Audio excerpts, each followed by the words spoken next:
Oi, gente, tudo bem com vocês? Esperamos que sim, que vocês estejam todos muito bem. Bem, gente, promessa feita, promessa cumprida ou promessa paga. Então, vamos pagar agora o que devemos, no caso, eu. Vocês nos enviaram algumas perguntas, a gente ficou aí sem muito tempo, né, para fazer, porque realmente tem algumas perguntas aqui que são muito profundas. Eu diria até que tem algumas que dariam um programa inteiro. Mas a gente vai tentar resumir aqui para o vídeo não ficar grande e a gente vai responder algumas, tá? Não são todas ainda, para que o vídeo não fique tão grande, mas a gente vai responder sim. Continue nos enviando. Nosso muito obrigado a todos que nos enviam, que agradecem, e para a gente, essa eu acho que é a melhor forma, né, da gente saber que o nosso trabalho tá bom, é quando ela consegue atingir uma, duas pessoas que sejam, mas que consegue fazer com que a pessoa possa refletir e melhorar a sua vida de alguma maneira, tá bom? Combinado? Então, vamos lá. Então, gente, a primeira pergunta é uma pergunta assim que como escritora, às vezes me fazem muito mesmo. Que é assim, quem nos enviou foi a Carmen, de Belém. Carmen, beijo, muito obrigada, tá bom? Ela perguntou assim, qual livro dos meus livros, se tem algum livro que eu goste mais de ter escrito, que eu goste mais da história, enfim. Carmen, eu acredito que isso seja uma constante para todo e qualquer escritor, principalmente romancista. Porque cada romance é algo assim, é um filho diferente, né? E você perguntar a uma mãe qual filho que é mais importante e tal, eu acredito que ela não vai saber dizer. Então, eu acho que para a gente, na construção das nossas obras, não existe uma mais importante. Talvez, né, para alguns, exista aquela obra que toque mais, ou que foi mais difícil, ou que na construção da obra houve mais alguns percalços a se vencer, mas eu não acredito que tenha um mais importante. No meu caso, eu acho que o primeiro é o mais marcante, né? Principalmente porque, graças a Deus, teve uma aceitação maravilhosa, uma aceitação muito grande mesmo, com o público, com aqueles que gostam de romance de época, né? Que é Sofia, a Rainha do Povo. Esse livro, para mim, há muito tempo que ele fazia parte do meu imaginário, porque desde os 16 anos, né, eu já fazia, vamos dizer assim, um arcabouços, né, de livros e tudo. E a vontade de escrever sempre foi muito grande em mim, até que chegou o momento, saiu essa história, e graças a Deus, eu digo que foi um sucesso, né, principalmente para o nosso mercado editorial. A gente sabe que o Brasil ainda é um país de poucos leitores, mas o livro alcançou realmente uma marca muito boa, principalmente para uma escritora iniciante, que totalmente desconhecida, como de certa forma ainda, acredito que ainda até seja pela grande maioria, mas para aquele nicho que eu escrevi, que era não é um livro eminentemente espírita, não, até porque é um livro de época, remete aí a antes, né, da vinda de Cristo à Terra, não tinha o estudo do espiritismo, enfim.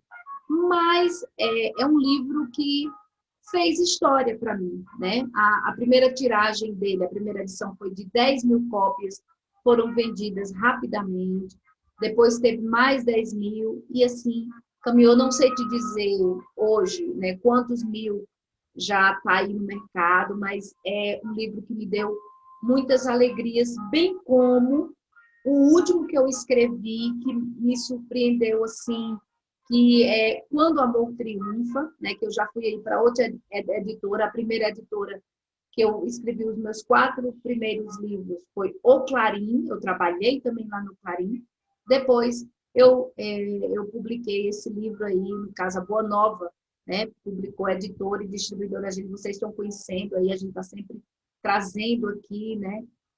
Alguma forma do conhecimento para vocês dessas duas editoras. Então, foram as editoras que eu trabalhei, ainda trabalho, né, com a Boa Nova. O Clarim eu dei um tempinho agora, porque eles estão num período assim, né, nessa questão de adaptação, e provavelmente vai sair já outro livro ainda esse ano pela Boa Nova, também outro romance, tenho certeza que vocês vão gostar. Ó, já dei aí, né, um spoilerzinho maravilhoso, mas o livro vai estar muito bom. Então, não tem um livro que eu goste mais. Existe esse que me marcou, que foi Sofia, né? Por toda a construção que já vinha e por ser o primeiro. E esse último, Quando o Amor Triunfa, que tem me dado assim, frutos maravilhosos. Pessoas que eu não conhecia, que eu conheci, que hoje eu posso dizer assim, que sou amiga ou amigo. E aí a gente vai espalhando essa rede maravilhosa de amizade ao longo do nosso país e fora dele, né?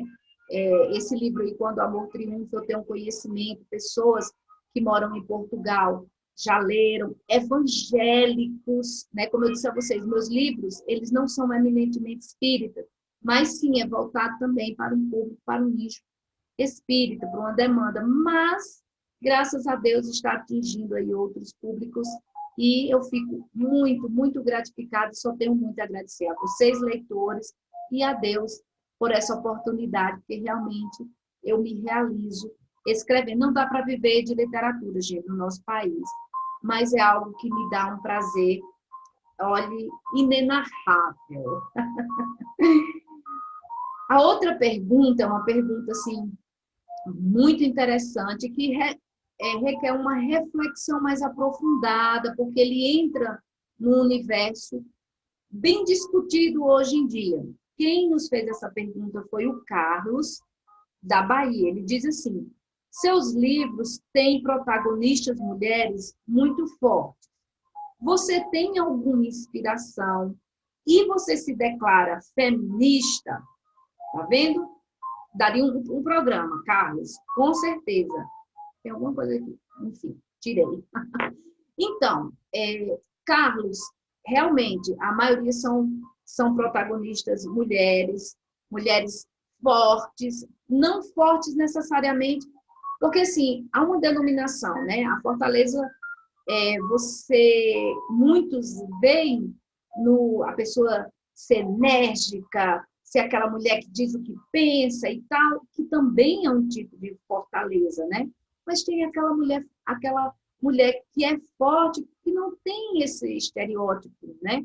Que, ao contrário, é uma mulher mais recatada, é uma mulher mais simples, mas que suporta tudo com honradez e que sai distribuindo benesses por onde passa.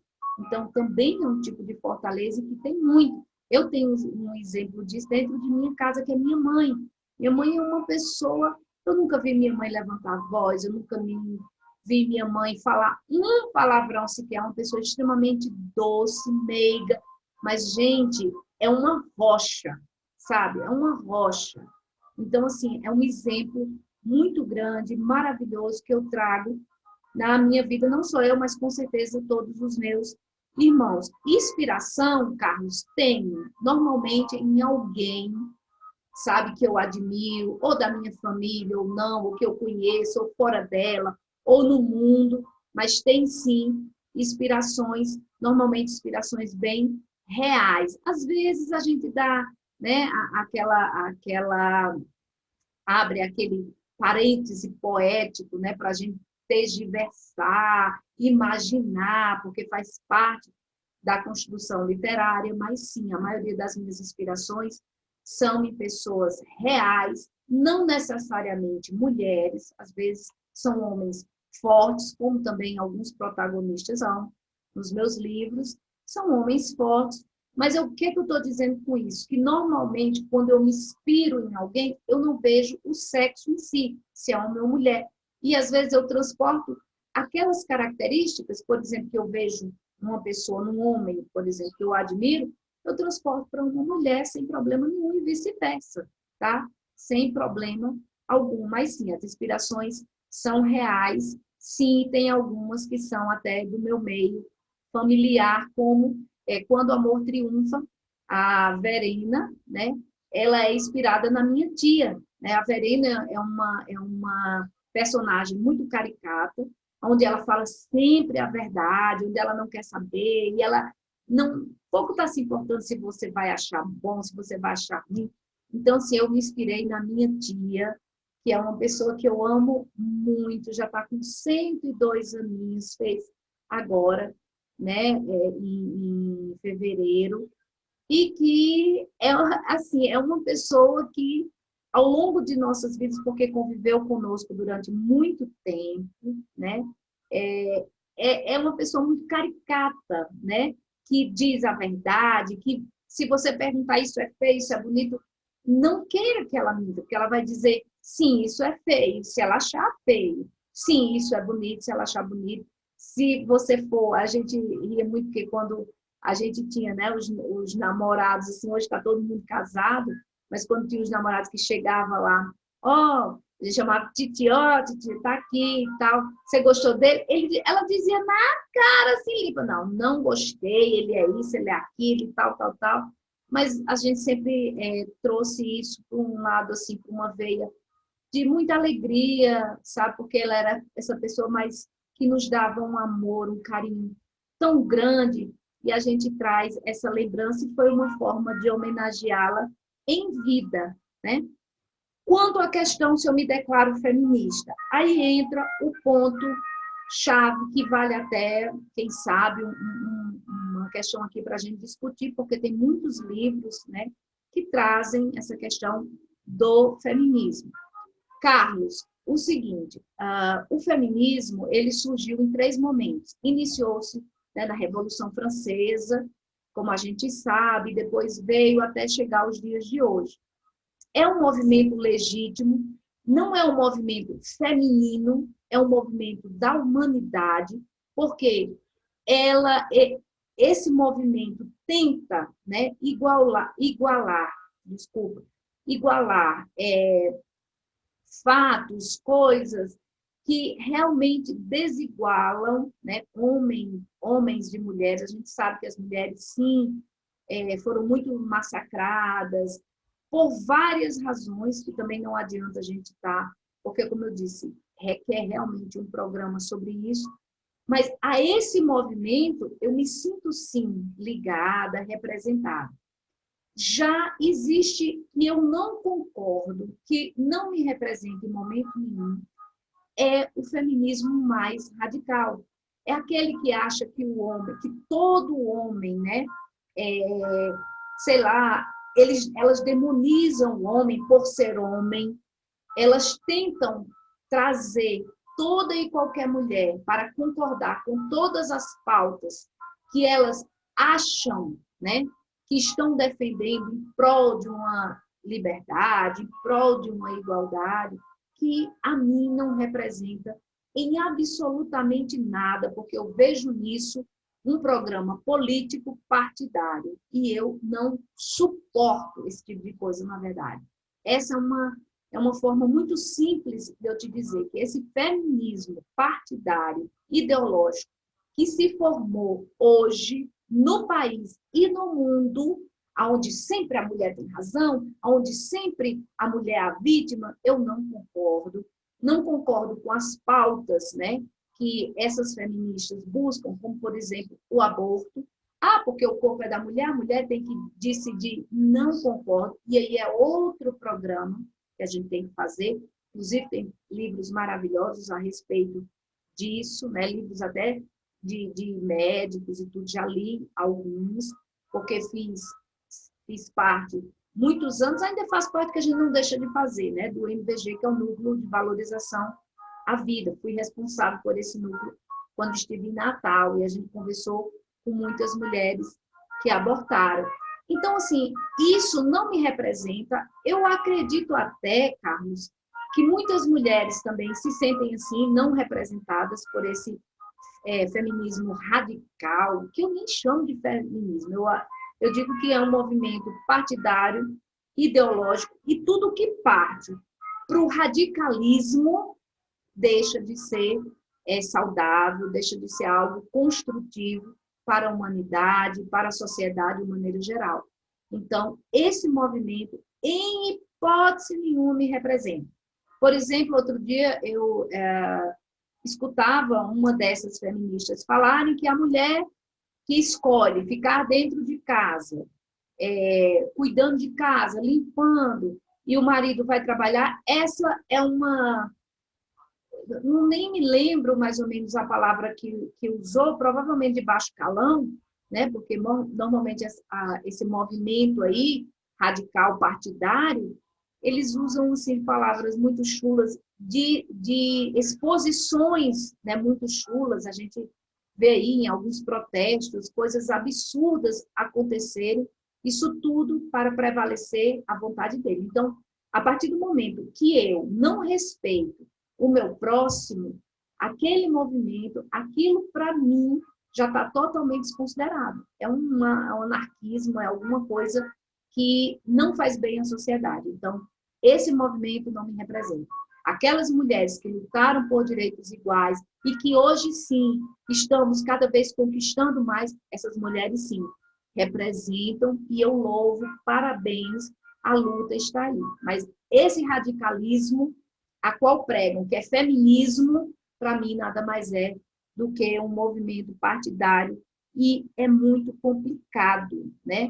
Porque quando você pega essas lutas em causas pessoais, em causas próprias, deixa de ser um movimento para a sociedade, passa a ser um movimento identitário. Então, para mim, não tem representatividade na minha vida e eu acho lamentável. Tá bom? A Gorete, do Espírito Santo, me fez outra pergunta, que é assim: como se dá o seu processo criativo? O livro vem de uma vez ou vai se construindo, né? Gorete, é uma pergunta muito interessante, muito boa. Eu não sei o dos demais, mas a minha fonte de inspiração é na observação do outro.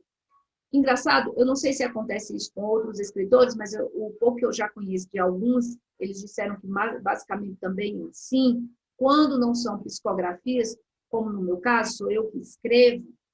Então, é assim, eu vou para um local, então eu começo a observar. Eu sou muito observadora, muito observadora. Eu observo tudo, não necessariamente o que é o meu mundo, sabe? É o comportamento, é a maneira, é a história. Eu quero saber se você vier falar comigo, eu vou querer saber isso, aquilo. Não é por curiosidade, por mera curiosidade, não é porque as histórias dos seres humanos me fascinam. Porque é através desse conhecimento do outro que eu posso conhecer também a mim mesmo, porque às vezes a gente se vê, né, em muitas histórias, em muitos acontecimentos que acontecem na vida do outro. Então, assim, a construção basicamente parte daí, da observação. E também vem da inspiração, né? Eu acredito, né, em reencarnação, eu sou espírita, eu acredito em reencarnação, e eu acredito que algumas dessas histórias têm também algo dessa pegada aí, de alguma lembrança, sabe, de existências passadas, porque tem algumas épocas que eu tenho conhecimento, até sem estudar daquilo dali, então são imagens muito vivas na minha cabeça, e tudo se forma. Às vezes, a história se forma assim, eu observo determinada coisa e vem todo um arcabouço de um livro, né? Às vezes de uma música, às vezes de um fato assim, que não é nem tão importante, né? E, às vezes, ela vem de maneira geral. Pá, né? Vem o livro todinho. Por exemplo, Sofia. Sofia foi assim.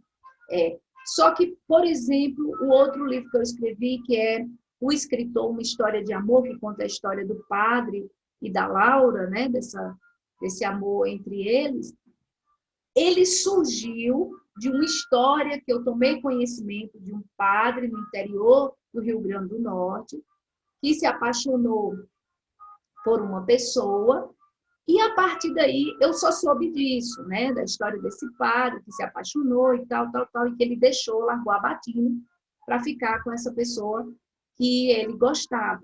E a partir daí, foi surgindo na minha cabeça essa história e foi se construindo. É tanto que o final dessa história, deste livro, não era o que eu queria. Não era.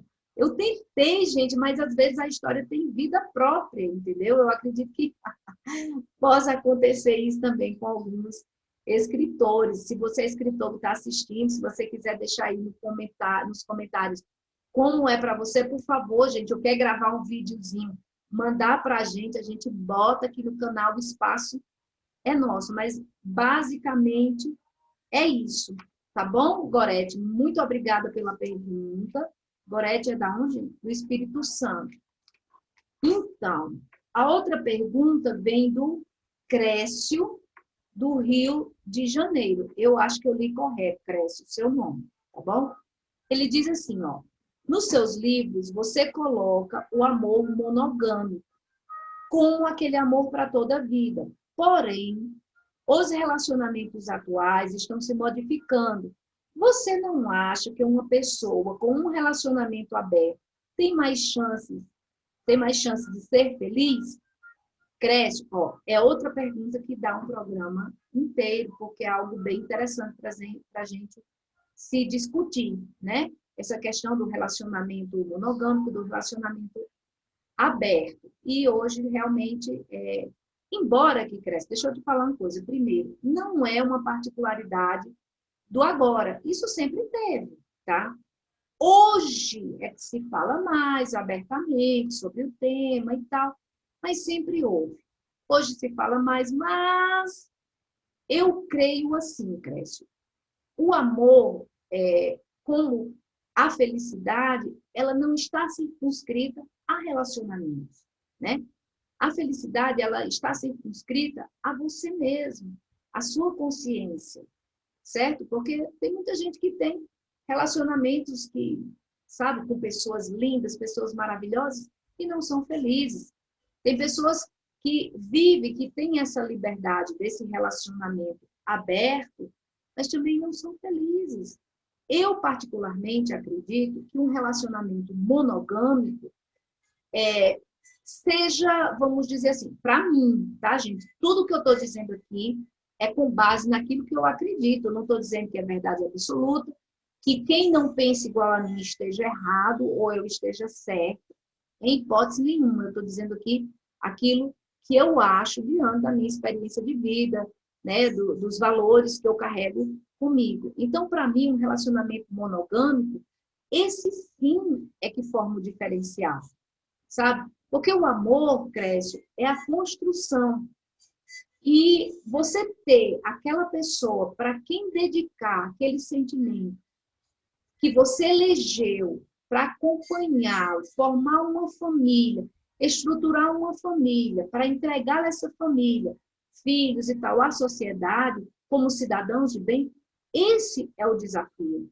Porque você tem um relacionamento aberto e poder, sim, se relacionar com A, B, C, para mim isso aí é normal, como diz aí, vou citar aqui o filósofo Pondé, ele diz que é modinha, né, hoje em dia. E eu também acredito, que eu acho que, na verdade, o desafio é você eleger aquela pessoa e com base, porque, assim, eu acho que o que fundamenta o amor, bem como a felicidade, a base fundamental para que tenha, né, isso, começa com isso daí, que é o respeito, tá?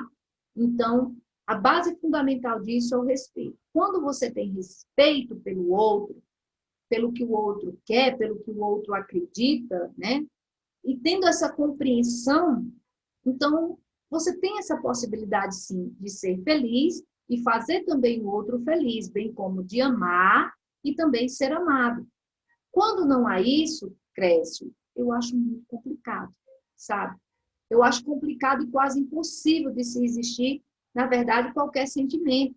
Porque o respeito é a base disso. Porque tudo que não tem respeito transgride, sabe, as leis.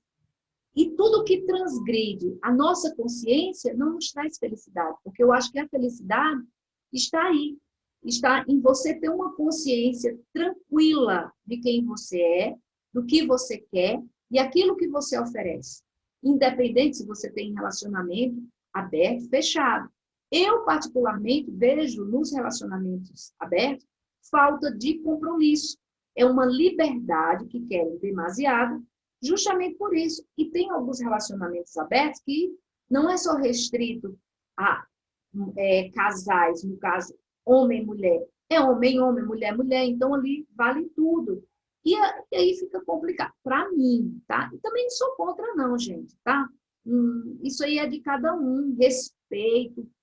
Olha, cada um tem a liberdade de poder exercer, de poder escolher o caminho que quer seguir, né? Então, assim, para mim, o relacionamento monogâmico é aquele quando você escolhe uma pessoa para construir uma família, né, dentro desses preceitos que, para mim, são invioláveis, que é essa questão, né, dos valores. Então, eu acho que é muito mais desafiador e, vamos dizer assim, é essa construção, sabe? Você está plantando ali com aquela pessoa. Eu acho que isso é que é o diferencial. Porque você ficar com um com o outro, mas no fundo, cresce. Eu vou dizer o que, é que eu acredito mesmo, é que no fundo, todo mundo sempre procura esse amor verdadeiro, sabe? Às vezes a gente sabota muitas coisas em nossa vida e vai circulando aí por caminhos, né, que às vezes nos traz uma satisfação imediata, mas que depois, quando a gente para pensar assim, no cantinho do nosso coração, a gente revê muita, muita coisa. Então, eu acho que a monogamia, certo? Para mim, é um desafio e é um diferencial.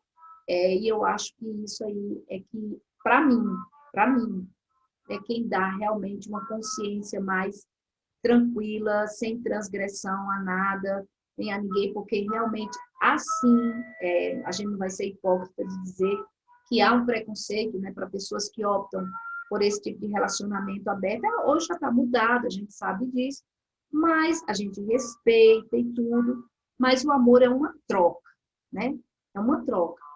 Então, assim, eu acho que essa troca ela é mais legítima, ela é mais verdadeira quando é feita de uma pessoa independente de se é casal homoafetivos ou não, ou heterossexuais, não importa, tá? Isso aí não tem menor importância. O importante é você, sim, escolher aquela pessoa, ser fiel a ela, porque esse é o desafio, né? Ficar com aquela pessoa, construir, ser fiel, e tudo isso é construído a cada passo e com base, tendo esse alicerce aí, o respeito. Espero que tenha respondido, porque, assim, é complicado a gente responder isso muito rapidamente, tá? É o que eu disse, daria um programa inteiro, até com especialistas, para falar um pouquinho a respeito, né? Eu já vi alguns documentários e sei que o que se glamoriza desse tipo de relacionamento não é verdade. Ah, a pessoa que está num relacionamento desse é muito bom porque ela não tem ciúme. Não é verdade isso. Há muita glamorização e é como o Pondé falou, é uma modinha aí que se glamoriza, que é para dizer que é cult, para dizer que está na moda, a pessoa entra nessa vibe. Para mim, não dá, não acho legal, mas respeito, é tranquilo mesmo, tá bom? A outra pergunta de... Ai, gente, eu acho que é essa daqui que não tem, que não colocou isso, não colocou nomes, tá? Que assim, qual a sua leitura da literatura hoje? Não, tem nome sim, peraí. É a Paulinha, de São Paulo. Qual a sua leitura da literatura hoje? Paulinha, a literatura hoje, eu acho ela super abrangente. Graças a Deus, eu acredito que a nossa leitura, o nosso povo brasileiro está se interessando mais por leitura. Está aí, há uma diversidade imensa, né, de literatura, desde a romances ficcionais, desde a autoajuda, desde ao terror, desde aos policiais, enfim, gente, são vários gêneros, né? e é uma diversidade muito grande, mas, infelizmente, ainda é pouco valorizado, pouco divulgado, pouco difundido, e a gente precisa difundir muito mais isso, porque a leitura, gente, é quem nos conecta com um conhecimento espetacular. Imagina você, quem lê Machado de Assis, quem lê esses grandes escritores, né, brasileiros ou não, porque o Brasil é cheio, gente, de literatura, assim, de escritores maravilhosos.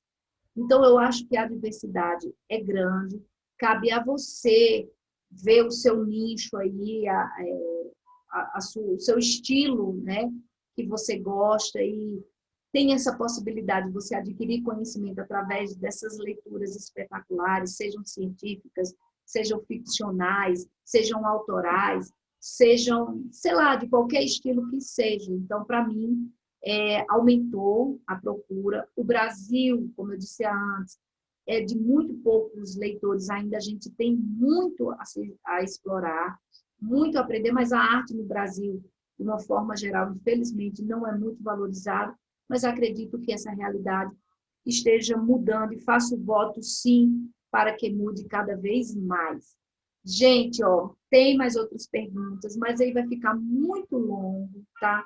Eu agradeço de coração a todos que estão nos enviando. Não chegam muitas perguntas, essa é a verdade. Chega uma no mês, às vezes duas, três, e a gente vai juntando para fazer isso daí. Mas aí a gente vai juntar essas outras que não foram lidas para a gente fazer um outro programa, tá bom? Muito obrigada a todos. Continue nos enviando, tá? Não esquece, deixa o seu like, se inscreve no canal, aciona o sininho, porque dá engajamento, né, para o nosso canal, para a gente chegar aí cada vez mais longe. Beijo no coração, um ótimo final de domingo aí, bons sonhos, bom descanso, e uma ótima semana com muita paz, que venham muitas leituras, sabe? Porque a gente precisa, gente. A leitura, ela é fundamental na formação, o conhecimento, ela é fundamental. E a leitura nos proporciona isso, tá bom? Fiquem com Deus, até o próximo domingo, se Deus assim nos permitir. Tchau, tchau. Beijo no coração.